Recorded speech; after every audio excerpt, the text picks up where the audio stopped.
troops and our law enforcement officers always come home safe. Thank you. Pledge. Allegiance to the flag of the United States of America and to the republic for which it stands, one nation, under God, indivisible, with liberty and justice for all. The notice of this meeting pursuant to the Open Public Meetings Act, NJSA 10:4-10 has been complied with and shall be entered into the minutes of this meeting. Roll call. Freeholder Harwood. Here. Freeholder Kenny. Freeholder Koppel. Here. Freeholder Nara. Here. Freeholder Tamara. Here. Freeholder Valenti. Here. Freeholder Director Rios. Here. Just one, recognizing the honorees of Big Brothers and Big Sisters of Middlesex and Monmouth counties at their celebration in National Mentoring Month and Bigs of the Year on January 29, 2018. Is there a motion to approve? Motion. Second. Motion by Freeholder Valenti, second by Deputy Director Tamara. Roll call. Freeholder Harwood. Yes. Freeholder Kenny. Freeholder Koppel. Yes. Freeholder Nara. Yes. Freeholder Tamara. Yes. Freeholder Valenti. Yes. Freeholder Director Rios. Yes. No presentation. Correspondence. Each freeholder has been provided with a list of correspondence received by the clerk's office since our last meeting. This correspondence will be kept on file in the office of the clerk and board for reference. Is there a motion to accept the correspondence? Motion. Second.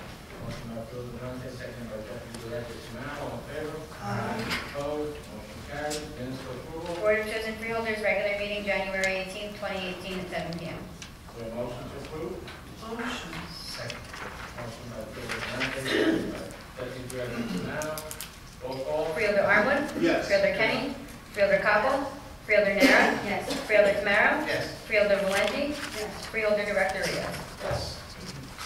Reports of freeholders, Freeholder Ken Arnold. Thank you, Freeholder Director. From the Business Development and Education Department, Office of Arts and History, Folk Dances of Ukraine will be held on Sunday, February 11, 2018 at 2 p.m. at the St. Demetrius Ukrainian Community Center in Carteret. The Valentine's Day paper quilling and origami paper art makerspace programs are already full, but more programs will be added in the coming weeks. These events are free of charge. Text CULTURE to 56512 for event registration and more information. From the Office of Workforce Development, latest statistics from the New Jersey Department of Labor show that the unemployment rate is 4.3% here in Middlesex County. While that rate continues to trend downward, our Office of Workforce Development continues to host several employer hiring events each month. At least 5 recruitments have been scheduled for this month, featuring FedEx Ground, Altice, Enable, Wenner Bakery, and Alaire. Several other recruitments are planned pending confirmation. County residents are encouraged to text the word workforce to 56512 for specific information about the events I just mentioned. The Middlesex County Workforce Development Board is teaming up with the New Jersey Reentry Corporation, who will be opening a location in New Brunswick later this month. This collaboration will improve coordination of reentry services to men and women being released from local jails and prisons to their respective communities. Our Workforce Development Board has been instrumental in establishing relationships with organizations such as the New Jersey Reentry Corporation to develop innovative approaches to working with this specialized population. New Jersey Reentry Corporation, founded by former Governor James McGreevey, has highlighted several success stories, and we are pleased to welcome them to Middlesex County. And that concludes my report for this evening. Thank you. Thank you, Freeholder Director. Tomorrow is Groundhog Day, and we'll be waiting to see if we're going to have an early spring or if we're going to have 6 more weeks of winter. I believe it's going to start off as if we're going to have 6 more weeks, but we'll find out.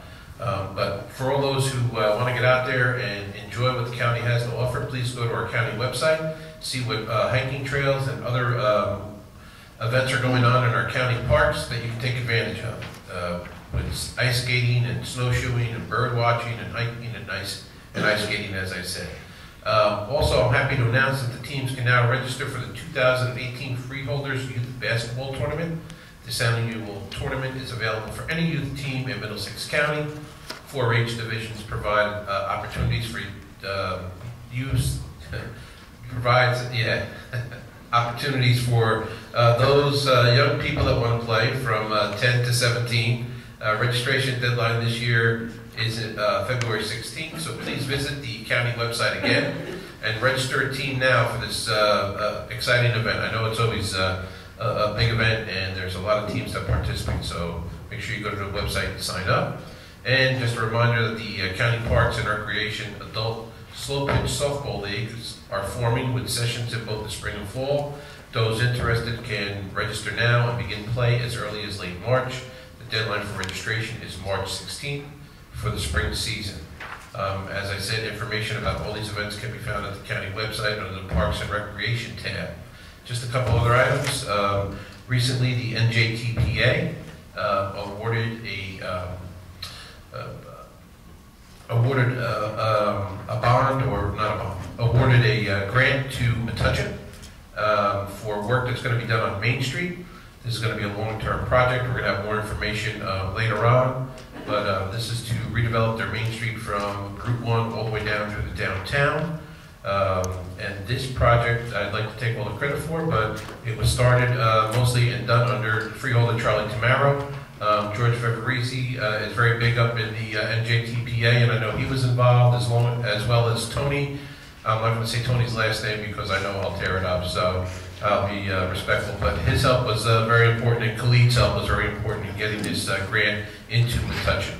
And also today I was at the Central Jersey Transportation Organization, and it was a good program. One of the things that they spoke about was the Route 1 pilot program that is ongoing, where they're using the shoulder of the road for 3 hours during rush hour to move buses up and down the highway. They said that the pilot program so far has been a success.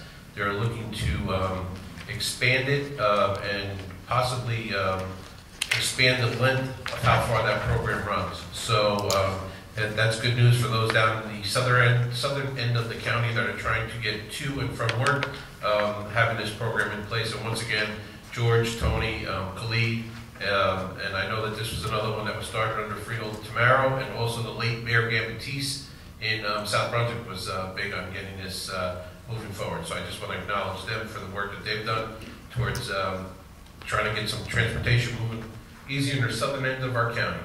That's all I have, Director. Thank you. Thank you. Thank you, Freeholder Director. The state of New Jersey requires counties to file their annual debt statement for the preceding fiscal year by January 31st. The purpose of the annual debt statement is twofold. First, reporting the annual net debt accumulated to date to the state and to the public brings transparency to the county's accumulated net debt. As of December 31st, 2017, Middlesex County's total net debt was approximately $476 million, which represents a $36 million decrease from the previous year. More impressively, the county has seen a $226 million, or 32% decrease over the last 5 years. This is a direct result of the county's long-term debt strategy begun in 2013. It is projected that we will see a further reduction of $150 million during the next 5 years. The second purpose of filing the annual debt statement is debt limitation. Counties are mandated not to exceed a 2% debt limitation when measuring against the county's total equalized valuation of real property. I am happy to report that Middlesex County's total net debt is 0.46% of property valuation, well under the 2% limit. And that is very important. Thank you for the compliment. Freeholder Shanti now. Thank you, Director. I have 2 items tonight. From the Office of the Fire Academy, all courses that are being offered by the Academy for 2018 are detailed on the county's website. And we'd ask if you have any questions to kindly call the Academy's administrative office at 732-316-7170. And from the Office of Health Services, Middlesex County Medical Reserve Corps, or MRC, is made up of individuals that include medical and public health professionals as well as other community members. The mission of the MRC is to improve the health and safety of the communities they serve. MRC members prepare for and respond to such incidents as hurricanes, tornadoes, blizzards, floods, disease outbreaks, and mass casualty emergencies in conjunction with county responders. During 2017, this county's MRC conducted trainings and preparedness activities in numbers that well exceeded the state and national averages for these kinds of activities and programming. This has allowed our volunteers to be exceptionally well prepared in their efforts to serve their fellow residents. These volunteers save taxpayers thousands of dollars annually through their volunteer efforts. And on behalf of this board, we would like to thank and commend our MRC volunteers for their time and that they take away from their families to serve. So, Freeholder, that concludes my report. Thank you. So, Deputy Director Charlie Zamaro. Thank you, Freeholder Director. Middlesex County participated in the U.S. Census Bureau's local update census addresses, known as LUCA program.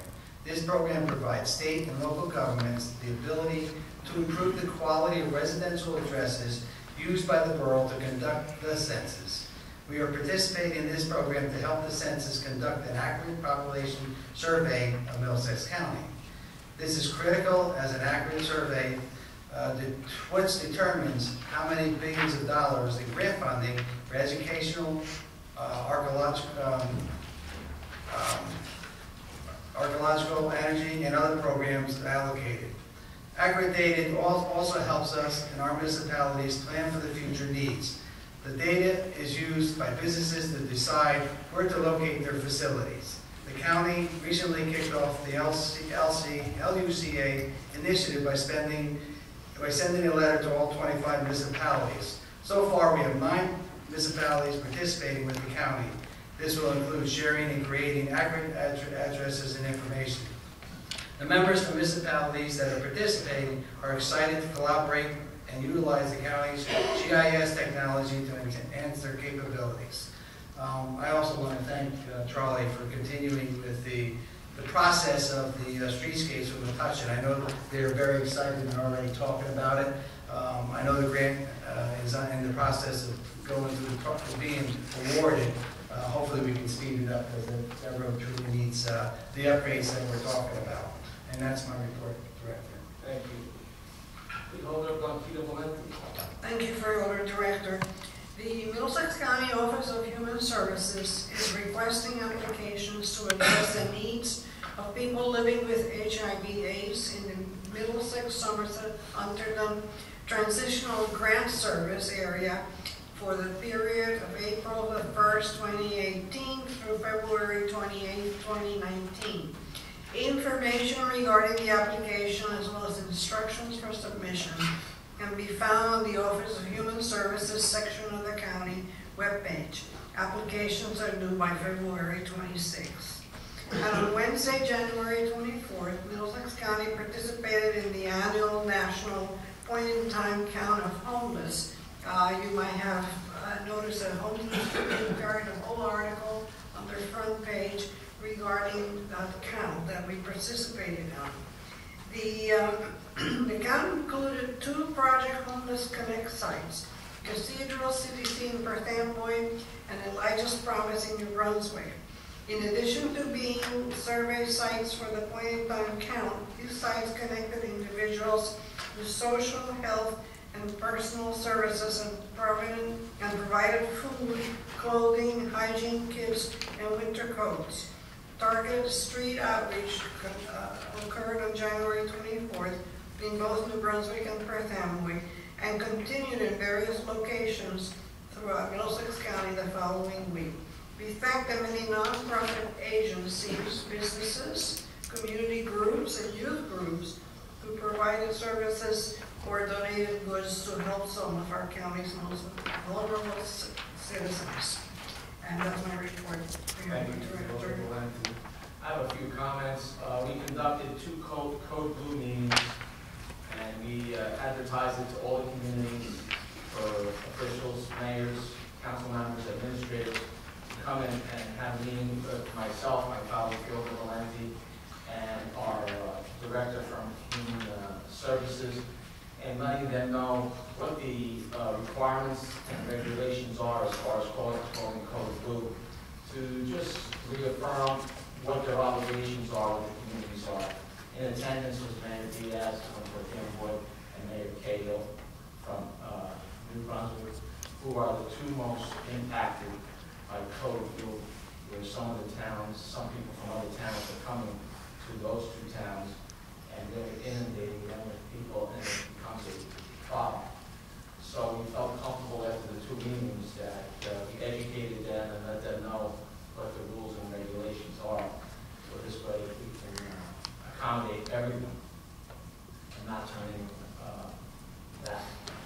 I attended East Brunswick State of the Township Address and the Woodbridge Township State of the Address, and both of those mayors have very aggressive plans for the coming year, and their states, their townships are in very good shape, and they have a great support staff and council members that are doing a tremendous job, and they have great years ahead, a great year ahead this year. Okay, Mr. Kessel, any resolutions to be added? Any resolutions to be amended? There are none. Any resolutions to be held? There are none. Any resolutions to be voided? There are none. This time I'd like to open up to the public on any resolutions or so.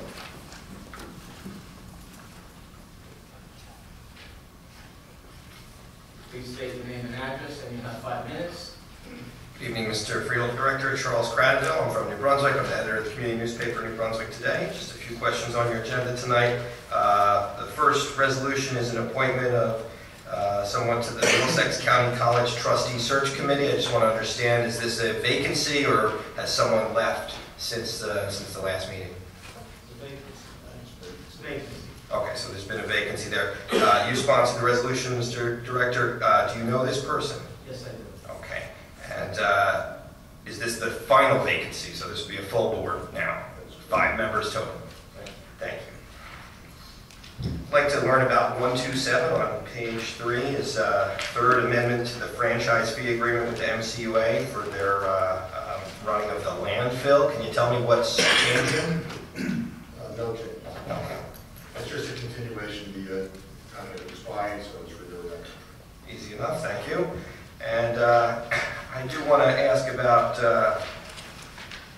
item here 167 on page 8. First, I'm hearing this is the M6 and the M7 shuttle service that's been provided by Middlesex County is going to be discontinued. Can you please enlighten me why? Joe, you could answer that, please. Since 2008, the MCAT budget has been increased by over $1.5 million from our New Jersey Transit State funding. So as a result of that, we've really been in a position the last 2 years of having to look at ridership on various of our types of transportation and looking at those 2 shuttles. They're the least used of the shuttles. And when you do a per trip analysis of what it's costing us to do that, in terms of using those limited funds most efficiently and effectively, we made the decision to shift those funds to be used for other purposes. So we'll be working with New Jersey Transit to have a hearing process where people have the opportunity to comment on it, to provide input, and then a final decision will be made.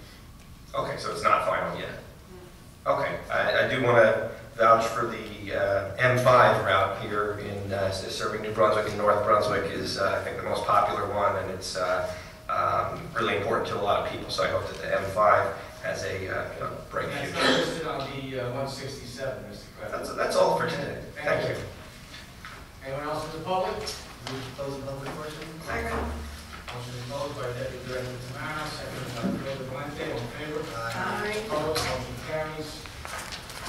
Okay, Mr. Costello. Is there anyone that has any resolutions that have to vote separately? Freeholder Director, I have 18-172-R. And I have 172-R. Anyone else?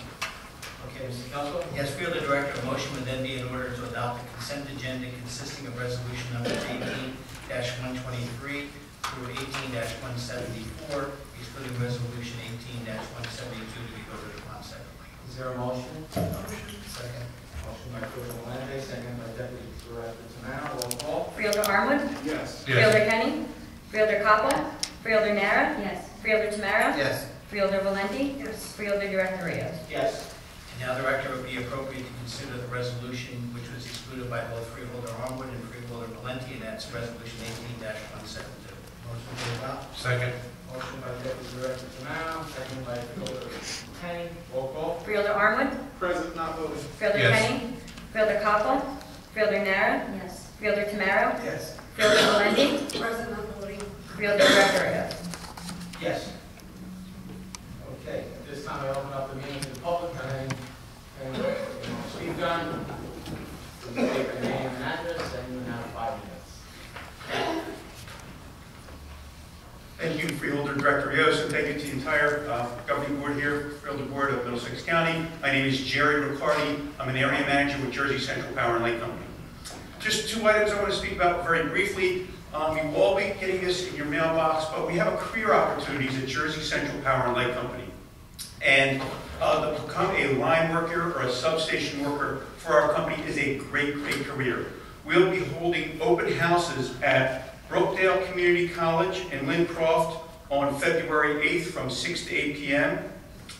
And on February 13th from 6 to 8 p.m. we'll be holding an open house at Raritan Valley Community College.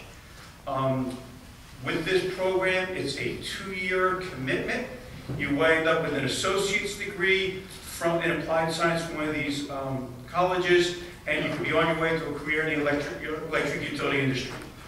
JCP&L, which is a First Energy company, we pay for the entire tuition. All the required books and lab fees are paid by us, as long as you retain employment with our company afterwards. So if any of your residents are interested, please have them come out to one of these 2 information sessions. I would love to see that happen at Middlesex County College, I'm just saying.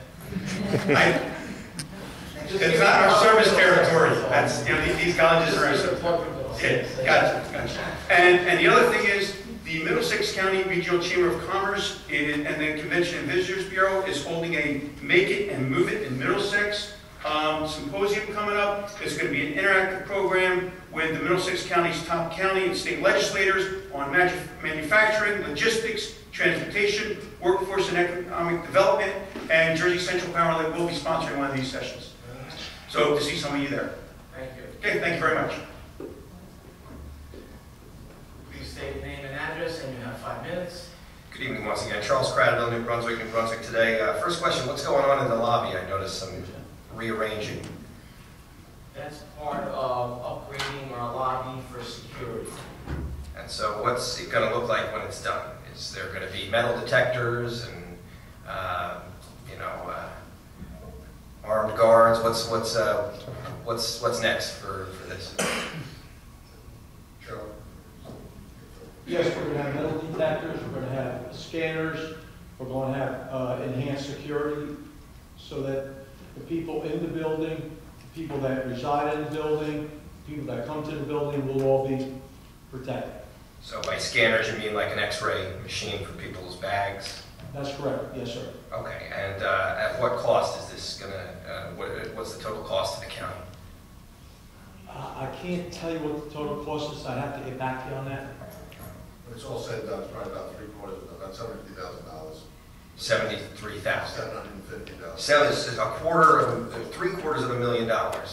And what prompted this? Have there been incidents of people bringing things in they're not supposed to? Just our changing world that we live in. Okay. We're concerned about public safety and the safety of our employees. Okay, and I recall when this building was, built, didn't they? Wasn't it supposed to save money on the cost of security? Because you brought in this private contractor. Is this the same contractor that's going to get the $750,000 of $1 million? Much of that cost is associated with the equipment, not the contracted services. The equipment is expensive. Okay, and whose decision was this? I didn't see anything on the agenda about it. This was part of our policy to upgrade our building here. So all the freeholders were aware and involved in that decision? Yes. Okay. Is Neil Raciti still on the payroll of the Middlesex County Sheriff's Office? I would suggest that you ask the sheriff that question. Okay, last I heard he's suspended without pay, and I just want to know when a final decision is going to be made because he was convicted of criminal mischief. So, don't you think that question would be appropriate to be asked to the sheriff, who hires and fires those folks. I'll keep asking, but I just, you know. I really don't know, and I don't know what the outcome is going to be on that. I couldn't answer that. Okay, fair enough. How many assistant county councils are there? The full-time assistants? Yeah. 4. 4. Is Mr. Lonsky one of them? He's a contract part-time attorney who works based upon assignment. Okay, so there's 4 full-time, and then how many contract? I believe it's 4. 4 more. Okay, and I noticed the matter that you went into closed session on at the end of 2017 regarding Birdsall. I guess do they owe the county money because they're bankrupt now? Is that the nature of that? The county asserted a claim against Birdsall as a result of their bankruptcy, and the closed session was involving a discussion about something. How much is the claim? The matter's not concluded yet, so we're not going to comment further on it. Okay, this claim was filed in court, right? Yeah. So it's public record? The claim that was made is a matter of public record. Okay, so how much was the claim for? I don't recall offhand. Okay, It's a large amount, yeah, okay, so Birdsall burned the county for a lot of money. No, that's not necessarily the case. The basis for us calculating a claim was a maximum case scenario so that we were able to protect any ultimate calculation of a claim that the trustee would determine and the court would then determine was valid. Okay, is there a particular assistant county counsel that's handling that matter? I would say 2. Nikki Athanasopoulos originally was involved in the filing of the claim, and Mr. Lonsky handled the negotiation with the trustee and the attorney for the assigned by the court. Okay, and it's cause for concern for me to hear Mr. Lonsky's involved because I know that Mr. Lonsky's firm, their address was used for some of these pay-to-play slush funds that were exposed back in 2012, and I know that the county has a bad history with contractors like Birdsall giving money to the politicians, sometimes obscuring it through these trust funds. Of course, Birdsall doesn't exist anymore because they got caught doing illegal things. And now to hear that someone who was running one of the law firms there is in charge of this matter on the county's perspective raises a lot of concerns. I think the freeholders should be concerned, share my concern. Thank you. Anyone else in the public? Motion closed by Deputy Director Tamara. Seconded by Phil Kenny. All in favor? Aye. Opposed? Motion carries. Motion to adjourn. Motion by Phil Kenny, seconded by Deputy Director Tamara. All in favor? Aye. Opposed? Motion carries. Meeting adjourned.